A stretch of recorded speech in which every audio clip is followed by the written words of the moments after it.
This is our second lesson on tonal relationships, and we're still dealing with the same still life setup. And one thing I didn't mention in the last lesson, but I want to make sure that you do, is the comparisons.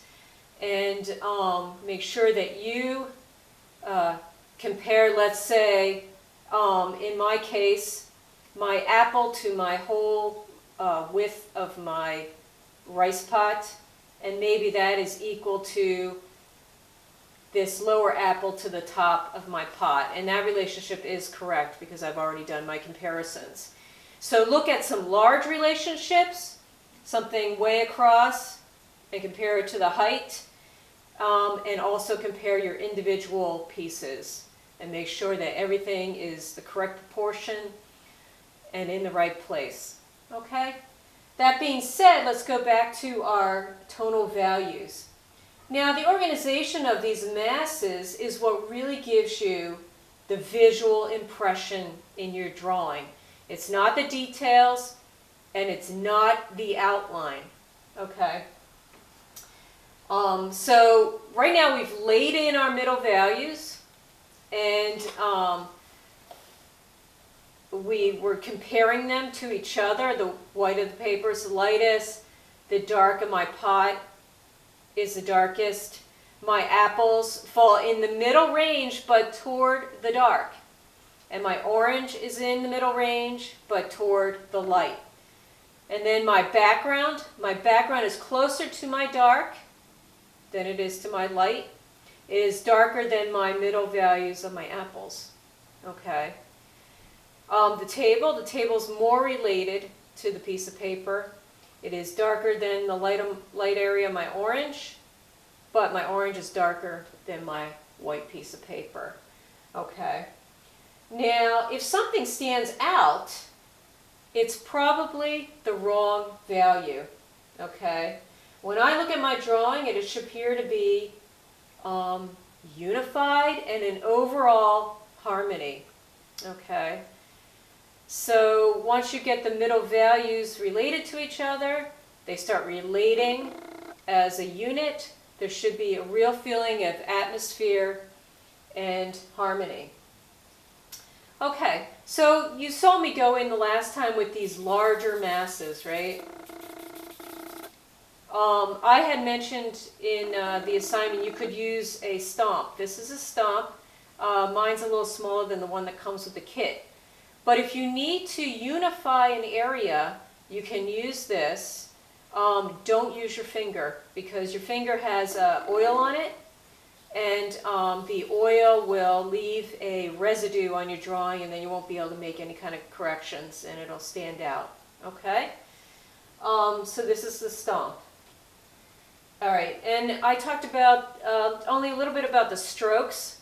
You see in the background, I use something called parallel diagonal lines. They're all moving in exactly the same direction, all the way across, all the way across, all the way across, okay? Same thing I used in the initial laying in of my middle values for my pieces of fruit, okay? When I started getting into the next layer, like say I had to darken these apples further, I started using something called a cross contour line. Okay, so right now I have parallel diagonal, and then I went in and started doing cross contour. Now we talked about cross contour in our first project, where you can go around the object creating the equator so that we could tell if that object was pointed towards us or away from us.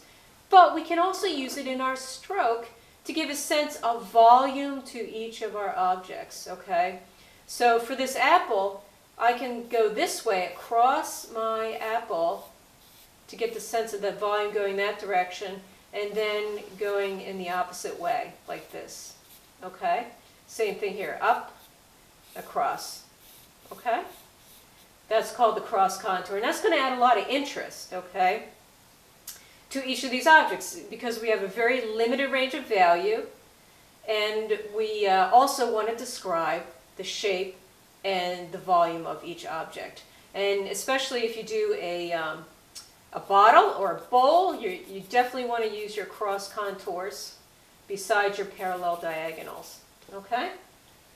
The other thing is you realize when you look at my drawing, the edges aren't hard. I really left a feeling of one tone slipping into another tone.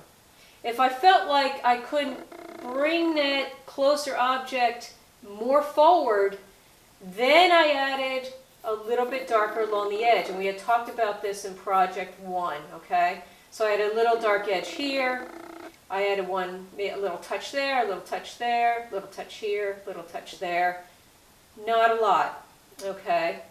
And another thing that I did is I darkened the cast shadows just a little bit further than the general middle value of the apple.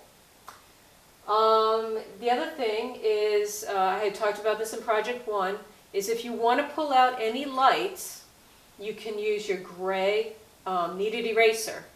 Okay, and this is going to be important for your piece of paper.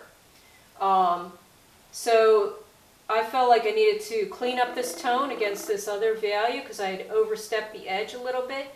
I'm going to go in with this kneaded eraser in whatever shape I need it to pull out the lights and clean it up there. Okay? And last but not least, remember that the strokes on the table are horizontal, and this value is lighter than our darks, but darker than our lights.